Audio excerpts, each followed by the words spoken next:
해조류에 요오드가 풍부하다는 건 다 아시죠? 근데 갑상선이 약한 분들은 이걸 먹으면 오히려 안 좋다는 말들이 돌고 있습니다. 요오드와 갑상선의 관계 한번 알아보는데요. 요오드가 갑상선 호르몬의 재료로 쓰이기 때문입니다. 갑상선 호르몬은 왜 필요하냐? 체온을 유지하게 하고 심장과 위가 운동하는데 꼭 필요하죠. 특히 태아나 신생아가 발달하게 될 때 뼈와 신경계 발달에 중요한 역할을 하기 때문에 요오드는 반드시 필요한 건 확실합니다.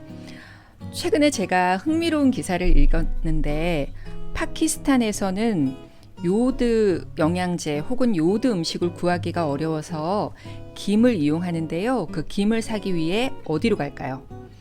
약국으로 간다고 합니다. 우리나라 대기업에서 김 부각을 파키스탄에 수출을 하는데 우리는 과자나 간식으로 먹고 있는 김 부각이 이 나라에서는 요오드 영양제로 사용되고 있다는 거죠. 우리나라는 해조류 생선 풍부하니까 느끼지 못하시겠지만 실제로 세계보건기구 WHO에서는 전 세계 인구 중 10억 명이 요오드 부족으로 건강에 문제가 있다라고 이야기하고 있습니다. 요오드가 부족하면 당연히 갑상선 호르몬 생성이 안 되니까 체온 조절 잘 안 되고요.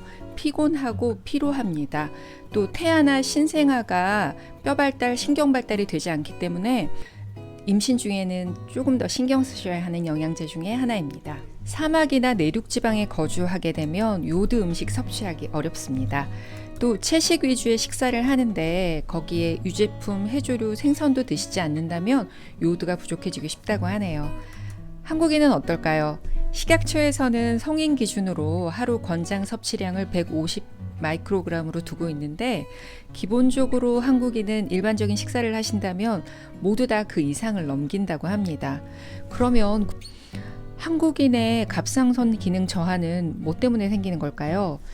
요오드가 부족해서 생기는 경우는 드물고 거의 갑상선염 때문에 생긴다고 합니다. 한국인은 요오드를 늘 기준 이상 먹는다고 말씀드렸잖아요.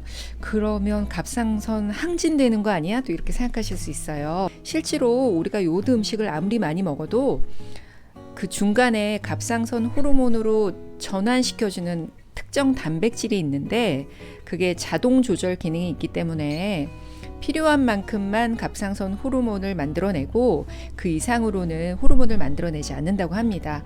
그러니 음식으로 많이 먹는다고 해서 쉽게 갑상선 기능 항진이 되진 않습니다. 하지만 조심해야 할 경우는 있죠. 음식 외에 하루에 2000 마이크로그램 이상의 보충제를 오랫동안 드시거나 갑상선종 갑상선암이 있게 되면 중간에 자동 조절하는 기능에 문제가 생기기 때문에 실제로 어떤 질환으로 이어질 수가 있습니다. 그래도 생각해 보실 만한 문제가 하나 있는데요. 한국 사람은 출산을 하면 하루에 3번 혹은 4번까지 미역국을 먹고 그 기간이 한 달이 넘어가는 경우가 흔하거든요. 출산을 했다 해도 하루에 한두 끼 미역국이면 충분하고 반찬으로는 긴 반찬보다는 두부, 버섯, 다른 육류, 다른 단백질 반찬으로 채우는 게 훨씬 영양학적으로 좋다고 하니까 그 점은 참고해 볼 만 할 것 같습니다. 정리해 보겠습니다. 정상적인 식사를 하고 있는 한국인이라면 요오드 부족할 가능성 거의 없다. 오히려 과해서 문제다. 하지만 요오드 들어있는 음식 먹는다고 해서 모두 갑상선 기능 항진되는 건 아니다. 중간에 자동 조절하는 기능이 있으니까 그래도 적당히 드시는 게 좋겠죠. 특히 출산 후에 하루에 한두 끼 정도면 미역국 충분하다. 기억하시면 좋을 것 같고요. 평소에 갑상선과 요오드와의 관계가 궁금하셨다면 이번 영상이 정리하는 데 도움이 되지 않을까 싶습니다. 도움 되셨다면 구독, 좋아요 부탁드립니다. 더 도움되는 영상으로 함께 하겠습니다. 고맙습니다.